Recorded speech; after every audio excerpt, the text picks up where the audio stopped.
Hello guys, आप सबका हमारे चैनल वन विजन साइंस में स्वागत है। आज के वीडियो में हम बहुत इम्पॉर्टेंट टॉपिक कॉम्पटन इफ़ेक्ट के बारे में डिस्कस करेंगे।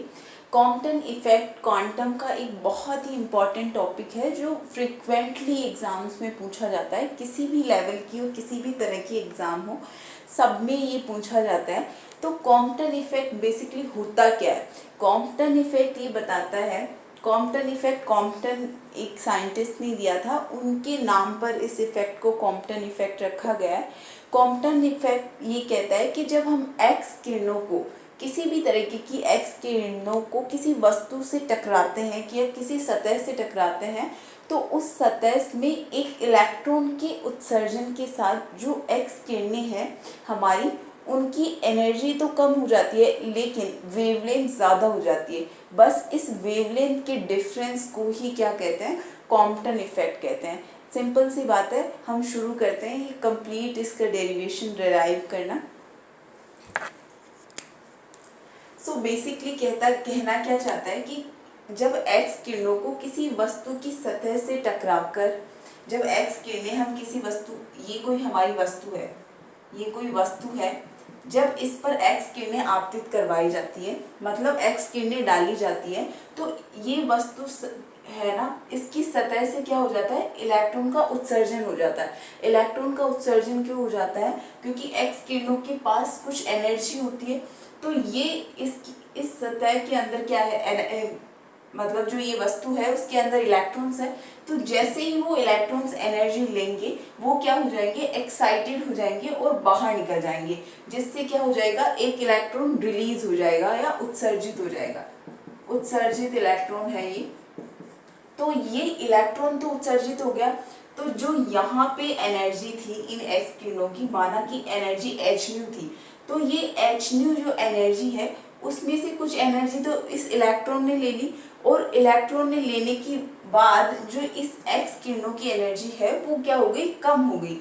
तो एक्स किरणों की एनर्जी कम हो गई, hν डैश हो गई, मान लिया। अब जो इसकी वेवलेंथ है, हम बात करते हैं न्यू, जो आवृत्ति है वो c/λ होती है। अगर फ्रीक्वेंसी हमारी ज़्यादा है तो क्या होगी? वेवलेंथ कम होगी। तो यहाँ पे एनर्जी ज़्यादा है तो इसकी वेवलेंथ लैम्डा है, इसकी वेवलेंथ लैम्डा है जो कि कम है। और जब एक्स किरणें बाद में टकराने के बाद जो एक्स किरणें रिलीज होती है, उनकी वेवलेंथ लैम्डा डैश हो जाती है, जो कि क्या है? इस वाली लैम्डा से ज़्यादा है, मतलब लैम्डा डैश की वैल्यू लैम्डा से ज़्यादा है। तो इस तरीके से लैम्डा डैश की वैल्यू क्या है? लैम्डा से ज़्यादा है। अगर हम कॉम्पटन इफेक्ट की बात करते हैं तो कॉम्पटन इफेक्ट बेसिकली होता क्या है? डेल लैम्डा होता है। डेल लैम्डा अगर हम निकालें तो क्या होगा? लैम्डा डैश, क्योंकि लैम्डा डैश ज़्यादा है, माइनस लैम्डा। तो इसको मतलब जो ये वेवलेंथ का जो डिफरेंस है उसी को हम क्या कहते हैं? कॉम्पटन इफेक्ट कहते हैं। और बस इसी की वैल्यू हमें क्या करनी है? डेराइव करनी है।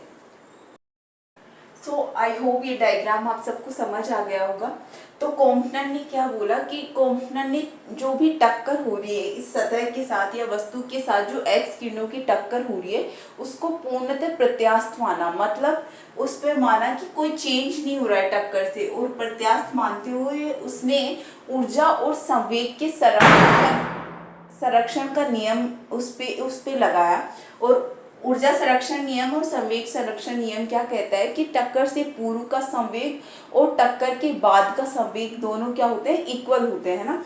तो सबसे पहले तो हम इस पे क्या करेंगे? ऊर्जा के संरक्षण का नियम लगाएंगे। ऊर्जा के संरक्षण का नियम क्या कहता है कि जो फोटोन और इलेक्ट्रॉन की ऊर्जा है ना, जो फोटोन क्या है? एक्स किरणों की एनर्जी है फोटोन के रूप में। तो फोटोन और इलेक्ट्रॉन की जो एनर्जी है वो टक्कर से पूर्व और टक्कर के बाद क्या है?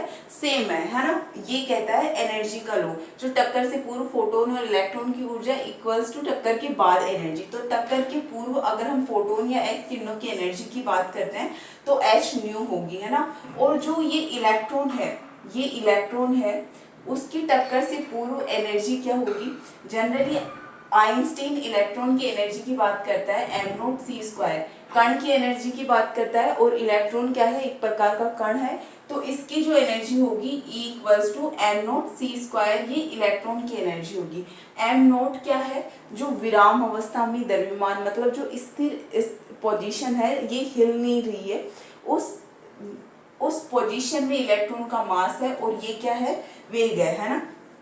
तो अगर फोटोन की एनर्जी की बात करते हैं तो एच न्यू फोटोन की एनर्जी है, इलेक्ट्रॉन की energy M naught C square है। अब टक्कर के बाद इसकी एनर्जी क्या हो जाती है, एक्स किरणों की एनर्जी या फोटोन की एनर्जी कम हो जाती है और कम होके एच न्यू डैश हो जाती है, और टक्कर के बाद इलेक्ट्रॉन की एनर्जी क्या हो जाती है, एम सी स्क्वायर हो जाती है। तो इन दोनों को जोड़ लिया, टक्कर से पूर्व इलेक्ट्रॉन की एनर्जी और फोटोन की एनर्जी, और टक्कर के बाद फोटोन की एनर्जी और इलेक्ट्रॉन की एनर्जी दोनों क्या है, बराबर है। अब हम क्या करते हैं, ये एच न्यू वाली जो टर्म्स है उनको एक तरफ ले आते हैं। तो एच न्यू वाली टर्म्स इधर प्लस की तरफ, प्लस की है बराबर के उस तरफ, इस तरफ आएगी तो माइनस की हो जाएगी। जैसे ये H nu minus H nu dash होगा, हम इसमें से क्या कॉमन ले लेंगे, एच कॉमन ले लेंगे। जैसे ही एच कॉमन लिया, न्यू माइनस न्यू डैश हो गया। तो इस तरीके से मैंने H nu minus nu dash लिख दिया, plus M naught C square तो है ही, और एम सी स्क्वायर ये वाली वैल्यू आ गई। अब इस वाली जो इक्वेशन है उसका क्या करेंगे, हम वर्क कर देंगे, मतलब स्क्वायर कर देंगे। तो टोटल एक बार तो इसका होल स्क्वायर कर दिया और इसका स्क्वायर कर दिया। जब हम इसका स्क्वायर करेंगे तो एम स्क्वायर सी, पहले से 2 है, 2 और ऐड होगा तो सी 4 हो जाएगा, एम स्क्वायर सी 4 स्क्वायर हो गया। अब जब इसका स्क्वायर करेंगे तो पहले क्या होगा, एच स्क्वायर हो गया, सबसे पहले एच का स्क्वायर करेंगे, फिर ये ब्रैकेट वाली टर्म का होल स्क्वायर कर देंगे, फिर प्लस एम नॉट का स्क्वायर और सी स्क्वायर तो था ही, 2 और ऐड हो गया तो सी 4 हो गया। अब हम क्या करेंगे, सिर्फ इसका स्क्वायर करेंगे। जो ये न्यू वाली टर्म है ना, इसको खोल देंगे, जैसे न्यू माइनस न्यू डैश है, इसका स्क्वायर करेंगे तो new square plus nu dash square minus 2 nu dash हो जाएगा। क्योंकि ये सिर्फ हमारे पास जो फॉर्मूला होता है ना उसके अकॉर्डिंग करते हैं, जैसे a माइनस बी का whole square A square plus B square minus 2 A B, ये होता है। इसी तरीके से हमने क्या किया है, इसका स्क्वायर किया है। तो सिंपल सी बात है,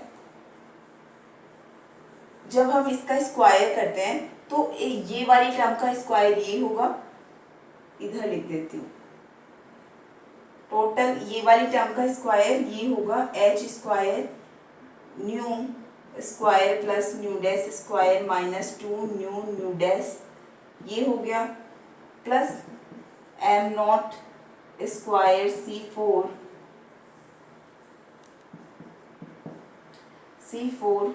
plus 2 H nu minus nu dash M naught C square equals to M square C 4, ये इक्वेशन फर्स्ट नाम दे देती हूँ। हमने क्या किया है, इसका स्क्वायर किया है और ये इक्वेशन हमारे पास आई है, जिसको मैंने क्या नाम दे दिया है, इक्वेशन फर्स्ट नाम दे दिया है। इस तरीके से हमने एनर्जी कंजर्वेशन लॉ की को यूज करके ये वाली इक्वेशन निकालनी है।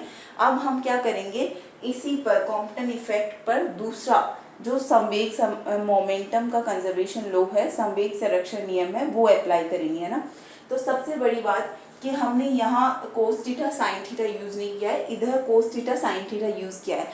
क्यों किया है, क्योंकि एनर्जी जो है, जो ऊर्जा है हमारी, वो एक अदिश राशि होती है, एक अदिश राशि होती है, और जो हमारी संवेग है, संवेग जो मोमेंटम है, वो एक सदिश राशि होती है। अदिश मतलब हम उसमें दिशा काउंट नहीं करते एनर्जी में, जबकि मूवमेंट में हम क्या करेंगे, दिशा को भी काउंट करेंगे, मतलब डायरेक्शन को भी कंसीडर करेंगे। तो हमने बस यही किया है कि जब संवेग संरक्षण की हम बात करते हैं तो हम बोथ द डायरेक्शंस में संवेग संरक्षण की बात करते हैं। एक तो एक्स डायरेक्शन में संवेग संरक्षण की बात करेंगे और एक वाई एक्स डायरेक्शन में संवेग संरक्षण की बात करेंगे। तो हम सिंपल सी बात करते हैं, पहले एक्स डायरेक्शन में संवेग संरक्षण की बात करेंगे। और संवेग संरक्षण लॉ भी यही कहता है कि जो टक्कर से पूर्व का संवेग है वो, और जो टक्कर के बाद का संवेग है वो, दोनों क्या होते हैं, इक्वल होते हैं। तो हमने डी ब्रोगली इक्वेशन हमने पहले वीडियो डाल चुके हैं, उसको देखना हम कैसे संवेग निकालते हैं, और वो संवेग होता है एच न्यू अपॉन सी। इसको हम संवेग ही बोलते हैं। ये आपको कंप्लीट समझ में आएगा जब आप डी ब्रोगली इक्वेशन वाली वीडियो देखोगे, तो ये पता चल जाएगा कि एच न्यू अपॉन सी हम किस तरीके से इसको संवेग बोल रहे हैं। ये संवेग का ही फॉर्मूला है ना। तो अगर टक्कर से पूर्व हम एक्स किरणों की संवेग की बात करते हैं, तो एच न्यू इसकी एनर्जी है, सी अपॉन सी, ये पूरा संवेग का फॉर्मूला है, एच न्यू अपॉन सी। ये क्या हो गई, एक्स किरणों का संवेग हो गया। फिर उसके बाद में इलेक्ट्रॉन के संवेग की बात करें, तो यहाँ पे जो इलेक्ट्रॉन है, वस्तु है, वो जब एक्स किरणें आती है और टकराती है, उससे पहले जो इलेक्ट्रॉन होता है वो विराम अवस्था में होता है। तो उसका संवेग, मतलब संवेग को क्या कंसीडर करते हैं, द्रव्यमान इनटू वेग। तो जब वो खुद ही मतलब कोई गति नहीं कर रहा है, विराम अवस्था में है, तो उसका संवेग क्या होगा, जीरो होगा, मतलब उसका कोई संवेग नहीं होगा। जब वो खुद ही स्थिर अवस्था में हो, तो वो कोई मूवमेंट ही नहीं कर रहा है, तो संवेग क्या होगा, इलेक्ट्रॉन का टक्कर से पूर्व संवेग जीरो होगा। अब टक्कर के बाद की बात करते हैं, तो टक्कर के बाद एक्स किरणें क्या हो जाती है, रिफ्लेक्ट हो जाती है, मतलब ये क्या होती है, यहाँ से टकरा के नीचे की तरफ आ जाती है, तो एक एंगल बनाती है, वो एक्स एक्स के साथ एक एंगल बनाती है। जब हम एक्स एक्स की बात करते हैं तो हम हमेशा कोस थीटा का यूज करते हैं। तो इस पर एक्स किरणें जो एंगल बनाएगी वो थीटा होगा, और जो इलेक्ट्रॉन एंगल बनाएगा रिलीज होकर वो फाई होगा, उसको हम फाई एंगल मान रहे हैं, और दोनों ही कोस है। तो अब टक्कर के बाद संवेग तो वही होगा, क्योंकि एनर्जी चेंज हो रही है, एच न्यू डैश हो रही है, तो एच न्यू डैश अपॉन सी। और जो एंगल बना रहा है, एक्स किरणें जो एंगल बना रही है एक्स एक्स के साथ, वो क्या है, थीटा, थीटा एंगल है। तो हमने क्या कंसीडर किया है इधर, कोस थीटा, प्लस जो हमारी इलेक्ट्रॉन है उसका जो संवेग की बात करते हैं एम वी होता है, उसका संवेग एम वी होता है। तो संवेग एम वी, और जो हमारी डायरेक्शन है वो क्या है, एंगल तो फाई बना रहा है, और जो एक्स एक्स के साथ बना रहा है, इसलिए हम कोस फाई कंसीडर कर रहे हैं। अब हम क्या करेंगे, जो एच न्यू वाली टर्म्स है उसको एक तरफ ले लेंगे। तो जब ये इक्वल के इस तरफ है, इस तरफ आएगी तो यहाँ प्लस में है, इस तरफ आएगी तो माइनस में हो जाएगी। तो minus H nu dash upon C cos theta हो गया, और ये वाली टर्म ऐसे की ऐसी है। अब हमें क्या कॉमन दिख रहा है इसमें, ये कॉमन दिख रहा है एच अपॉन सी, तो हम एच अपॉन सी को बाहर निकाल लेते हैं। तो यहाँ क्या बचा, न्यू बचा, माइनस मतलब एन आवृत्ति बची, फ्रीक्वेंसी बची, ये फ्रीक्वेंसी, दूसरी जो टक्कर के बाद की फ्रीक्वेंसी है न्यू डैश कोस थीटा, ये वाली टर्म्स बच गई, और ये ऐसे की ऐसे। अब हम क्या करते हैं, इसका स्क्वायर कर देते हैं, सिंपल सी बात है, इसका स्क्वायर कर देते हैं। हम क्या कर सकते हैं, यहाँ पे इक्वल की इस तरफ ये सी जो है वो क्या है, डिवाइड में है, मतलब भाग में है। जब ये उस तरफ जाएगा इक्वल की उस तरफ, तो ये क्या हो जाएगा, एम वी के साथ मल्टीप्लीकेशन में हो जाएगा। तो हम सिंपली इस टर्म को ऐसे भी लिख सकते हैं, ऐसे भी लिख सकते हैं, सी को उधर मल्टीप्लीकेशन में भेज दिया। अब जो ये वाली इक्वेशन आती है उसका वर्क करते हैं, जो हम इसका स्क्वायर करेंगे, तो स्क्वायर क्या होगा, सबसे पहले h का स्क्वायर, फिर ये होल ब्रैकेट के अंदर है, तो इस ब्रैकेट का square equals to M square V square, जो हमने सी मल्टीप्लाई किया था उसका स्क्वायर, और कोस स्क्वायर फाइव, है ना। ये हमारे पास एक इक्वेशन आ गई। अब हम क्या करेंगे, इस ब्रैकेट का स्क्वायर करेंगे। मैंने अभी यही बताया था आपको, a माइनस बी का होल स्क्वायर क्या होता है, a square plus B square minus 2ab, बस यही है। इसको a कंसीडर करो, इस पूरी टर्म को b कंसीडर करो, और फिर उसको इस फॉर्मूले की तरह इसका स्क्वायर कर दो ब्रैकेट का। तो हम डायरेक्ट मल्टीप्लाई भी करते जाएंगे। इसका क्या होगा, new square nu dash square cos square theta, तो h से मल्टीप्लाई कर दिया, तो h square nu square plus h square nu dash square plus आएगा, और कोस square theta minus 2h square हमने अंदर मल्टीप्लाई किया है, न्यू डैश कोस थीटा। तो इस ब्रैकेट को हमने सॉल्व कर लिया, ये वाला स्क्वायर वैसे की वैसे है। तो ये हमारे पास क्या बन के आ गई, इक्वेशन 2 बन के आ गई।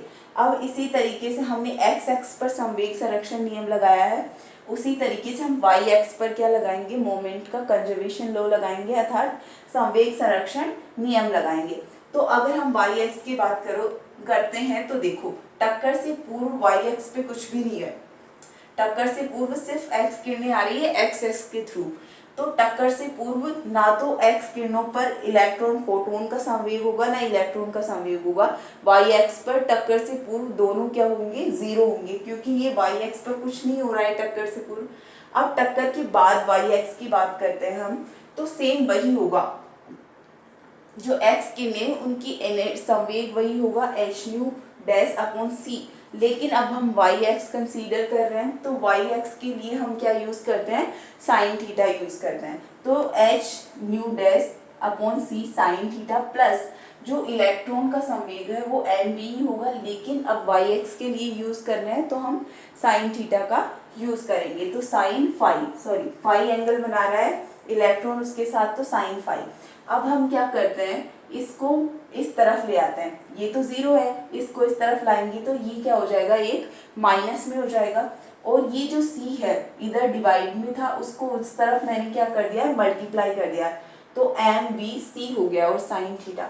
अब जो ये हमारी इक्वेशन आई, ये वाली इक्वेशन, इसका वर्क करने पर इसका स्क्वायर करते हैं, तो इसका स्क्वायर करो तो H square nu dash square sine square theta equals to, जो माइनस है माइनस का स्क्वायर करने से वो प्लस में आ जाता है, तो M square V square C square sine square five. ये हमारे पास क्या आ गई, इक्वेशन थर्ड आ गई। अब हम क्या करेंगे, इक्वेशन सेकंड और थर्ड को क्या करेंगे, ऐड करेंगे।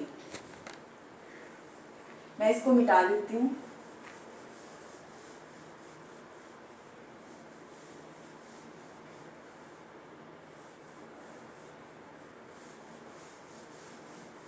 अब हम क्या करेंगे, इक्वेशन 2 व 3 को ऐड करने पर या जोड़ने पर, अब हम सिंपली क्या करेंगे, जोड़ेंगे इसको, H square nu square plus H square nu dash square cos square theta minus 2 H square nu dash cos theta. अब इन वाली मतलब इक्वल के इस तरफ की टर्म है उसको इक्वल के इस तरफ जोड़ेंगे, इक्वल की उस तरफ की टर्म्स हैं उनको इक्वल के उस तरफ जोड़ेंगे, प्लस एच स्क्वायर ये वाली टर्म है, H square nu dash square sine square theta equals to ये वाली टर्म है M square V square C square cos square five plus M square V square C square sine square five. ये हमने equal की इस तरफ की terms को इस तरफ जोड़ लिया, उस तरफ की टर्म्स को उस तरफ जोड़ लिया। अब सिंपली जो कट रहा है हमारे पास, कुछ भी नहीं कट रहा है, ये वाली टर्म और ये वाली टर्म देखो, इसमें से कुछ कॉमन आ रहा है, H square nu dash square common आ रहा है, तो इस तरफ हम क्या कर लेते हैं, कॉमन ले लेते हैं, H square nu dash square common ले लिया, तो इधर क्या बचा, कोस स्क्वायर थीटा प्लस उधर क्या बचा, साइन स्क्वायर थीटा, ये बच गया। अब इस वाली टर्म को देखो क्या कॉमन आ रहा है, M square V square C square common आ रहा है, cos square five plus sine square five बचा। तो एक फॉर्मूला होता है जिसमें cos square theta plus sine square theta equals to 1 होता है। अब थीटा चाहे कुछ भी हो, फाइव हो, कुछ भी लो, इन दोनों का स्क्वायर का प्लस एडिशन क्या होता है, 1 होता है। तो हम क्या लिख सकते हैं, इसको भी 1 लिख सकते हैं और इसको भी 1 लिख सकते हैं। दोनों को 1 लिखेंगे तो सिर्फ ये वाली टर्म बचेगी और ये वाली टर्म बचेगी, तो इसको मैं मिटा देती हूँ और ओवरऑल क्या लिखती हूँ। अब बचा क्या यहाँ, तो ये बचा H square nu square plus ये बच गया, ये कॉमन वाला बच गया, H square nu dash square minus, क्योंकि cos square sine square theta तो 1 हो गया, 2 H square nu dash cos theta, ये वाला इक्वल की इस तरफ ये वाली टर्म बच गई, क्योंकि कोस स्क्वायर और साइन स्क्वायर थीटा 1 हो गया और ये कॉमन आ गया जो यहाँ पे है। अब इक्वल की उस तरफ भी ये 1 हो गया, M square V square C square बच गया, सिर्फ ये वाली टर्म बच गई। तो इसको नाम दे दो इक्वेशन 4। अब ये इक्वेशन 4 है, ये इक्वेशन 1 है। तो इक्वेशन 1 में से इक्वेशन हम 4 को माइनस करेंगे, तो इक्वेशन 1 माइनस इक्वेशन 4 करेंगे, मतलब इक्वेशन 1 में से इक्वेशन 4 को क्या करेंगे, घटाएंगे। तो सिंपली हम क्या करते हैं, इक्वल के इस तरफ को इसमें से घटा देते हैं, इक्वल के उस तरफ को उसमें से घटा देते हैं। अब इसको मैं क्या करूं, एच स्क्वायर को अंदर मल्टीप्लाई कर लेती हूँ, इसको मिटा रही हूँ मैं।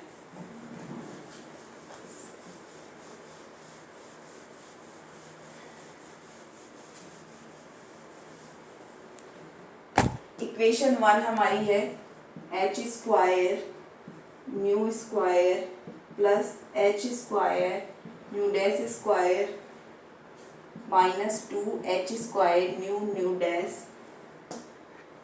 Plus M naught square C4 plus 2H nu minus nu dash M naught C square. अब इसमें से इक्वल की इस तरफ की सारी टर्म्स मैंने लिख ली है। अब क्या करेंगे, इसको माइनस करेंगे, तो माइनस से मल्टीप्लाई करेंगे सबसे पहले, तो इसको माइनस से मल्टीप्लाई करेंगे तो minus H square nu square, ये प्लस था माइनस हो जाएगा H square nu dash square, और जो माइनस था माइनस से मल्टीप्लाई होके प्लस हो जाएगा, plus 2H square new new dash cos theta. तो इक्वल की इस एक तरफ की टर्म्स हो गई। अब दूसरी तरफ की टर्म्स की बात करते हैं। तो दूसरी तरफ इक्वेशन 1 में तो क्या बच रहा है, एम स्क्वायर C4 बच रहा है, एम स्क्वायर C4 बच रहा है, और इसमें बच रहा है minus M square V square C square, M square V square C square. तो सिंपल, अब जो कट रहा है वो काट लो। देखो H square nu square, H square nu square, ये भी एच स्क्वायर न्यू स्क्वायर है, लेकिन ये माइनस का है, तो ये माइनस का इसमें से कट के क्या हो गया, 0 हो गया। ये H square nu dash square, ये माइनस का H square nu dash square 0 हो गया। अब बची कौन सी हमारे पास, ये वाली टर्म्स बचती है। अब इसमें देखो जो कॉमन आ रहा है वो ले लेंगे और बचेगा वो रख लेंगे। अब सिंपल सी बात है, इसको हम लिख लेते हैं minus 2H square new new dash plus M naught square C4 plus 2H nu minus nu dash M naught C square, ये प्लस में बच गया 2H square new new dash cos theta.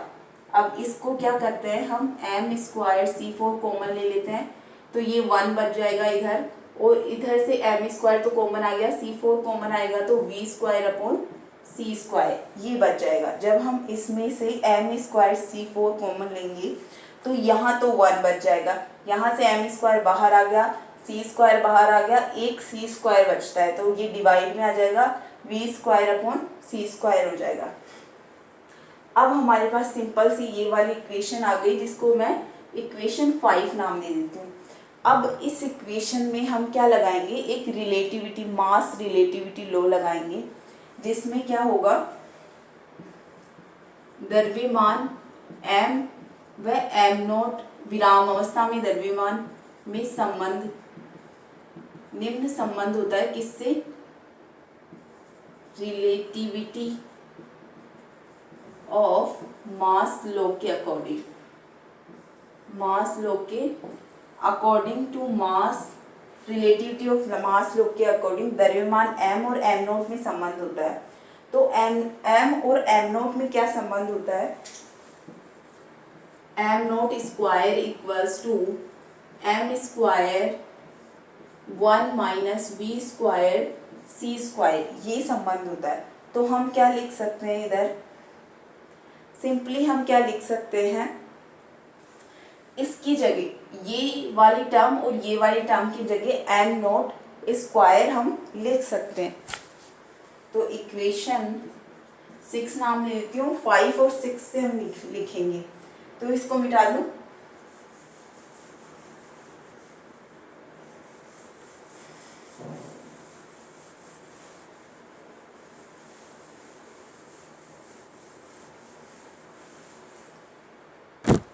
Equation 5 व 6 से, अब ऐसे की ऐसे ये वाली टर्म तो ऐसे की ऐसे होगी, बस इसकी जगह हम क्या लिख देंगे, ये वाली टर्म की जगह एम नॉट स्क्वायर C4 लिख देंगे, एम नॉट स्क्वायर C4 लिख देंगे।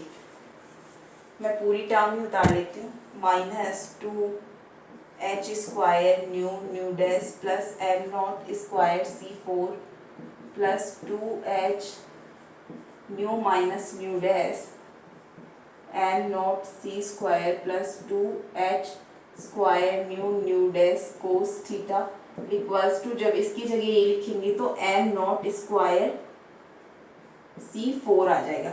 अब यहाँ पे भी एम नॉट स्क्वायर, यहाँ पे भी एम नॉट स्क्वायर C4 है, तो ये क्या हो गया, कट जाएगा, क्योंकि इक्वल के इस तरफ आएगा तो माइनस में हो जाएगा और ये दोनों टर्म्स 0 हो जाएगी, मतलब 2 - 2 करेंगे तो 0 हो जाएगा ना। उस तरीके से M naught square C4 minus करेंगे तो ये 0 हो जाएगी।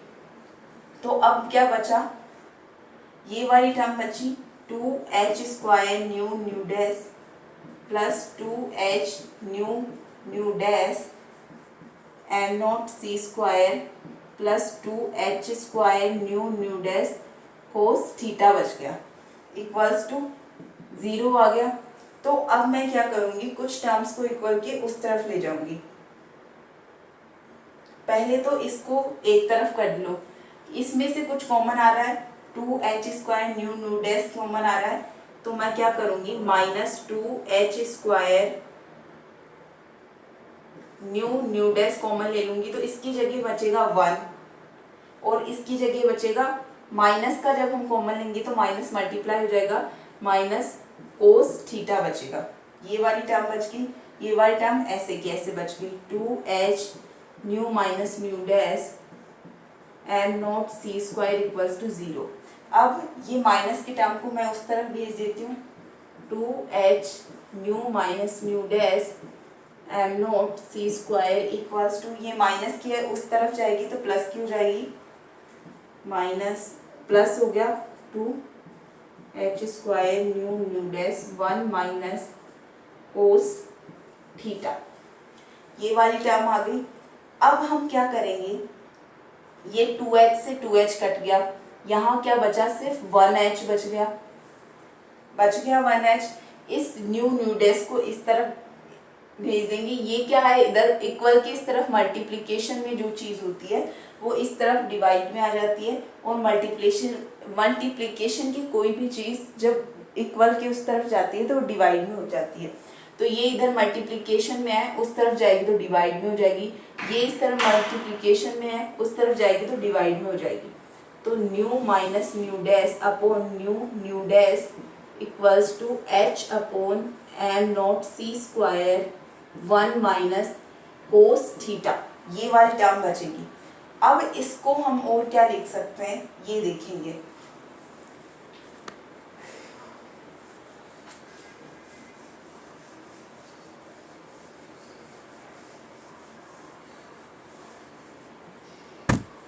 जनरली हम क्या लिख सकते हैं, हमने यही देखा था ना, del lambda equals to lambda dash minus lambda, तो लैम्डा को क्या लिख सकते हैं, nu equals to C upon lambda होता है, तो लैम्डा को क्या लिख सकते हैं, C अपॉन न्यू लिख सकते हैं, मतलब वेग अपॉन आवर्ती लिख सकते हैं। तो अब न्यू डैश है तो आवर्ती को भी क्या कर देंगे, न्यू डैश कर देंगे, लैम्डा डैश है तो आवर्ती को न्यू डैश कर देंगे, C अपॉन न्यू कर देंगे, C कॉमन आ गया तो 1 upon nu dash minus 1 upon new. तो और कैसे लिख सकते हैं इसको, इसका LS ले लेंगे, new dash new minus nu dash C, इस तरीके से लिख सकते हैं, lambda minus lambda dash minus lambda को ये लिख सकते हैं।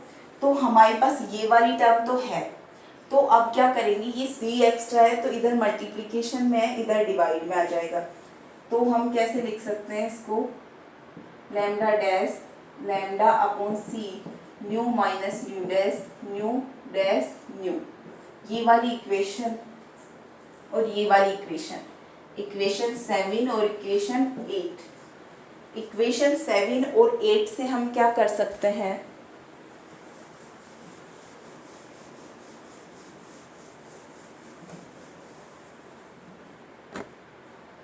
इसको क्या लिख सकते हैं, लैम्डा डैश माइनस इक्वेशन 7 व 8 से C H upon M C square M naught C square 1 minus cos theta. तो सी से एक सी कट गया, lambda dash minus lambda H upon M naught C 1 minus cos theta. ये जो equation है, equation number 9, ये Compton effect की equation है। इसमें हम क्या कर रहे हैं, जो वेवलेंथ का डिफरेंस देख रहे थे ना, कि जो कॉम्पटन इफेक्ट के पहले जो टक्कर से पहले की वेवलेंथ है और टक्कर के बाद की वेवलेंथ है, उन दोनों में डिफरेंस है वो इतना आएगा, और इसी को क्या कहते हैं, कॉम्पटन इफेक्ट की इक्वेशन या कॉम्पटन समीकरण। इस समीकरण को कॉम्पटन समीकरण कहते हैं। तो ये कंप्लीट इक्वेशन थी। मुझे पता है कि इक्वेशन आपके लिए थोड़ी सी लॉन्ग है, बड़ी है, लेकिन समझने के हिसाब से आपको कंप्लीट समझना बहुत ज़रूरी है। लेकिन अगर आप एग्ज़ाम में करना चाहते हो तो कुछ कुछ पॉइंट्स, जैसे मैंने एक एक पॉइंट्स आपको खोल के समझाए हैं, वैसे आप कुछ पॉइंट्स को स्किप कर सकते हो और डायरेक्ट लिख सकते हो। तो जैसे मैंने इक्वेशन में स्क्वायर की उन टर्म्स को आप क्या कर सकते हो, जो भी आपको लगे कि ये मतलब समझाने लायक नहीं है, तो आप डायरेक्ट उस टर्म को लिख सकते हो, तो वो आपके लिए छोटी हो जाएगी। अदरवाइज मुझे नहीं लगता कि कोई भी इक्वेशन ये बड़ी है, अगर हमें समझ में आ जाती है तो वो बहुत इजी हो जाएगी हमारे लिए करना। और ऐसे अगर हम कोई स्टेप स्किप करते हैं तो हमें भूलने के चांसेस ज़्यादा होते हैं, और ये इक्वेशन बहुत इंपॉर्टेंट है। आई होप आप सबको समझ आई होगी। अगर समझ आई है तो प्लीज़ लाइक करें, मेरे चैनल को सब्सक्राइब करें और सपोर्ट करें। Thank you guys.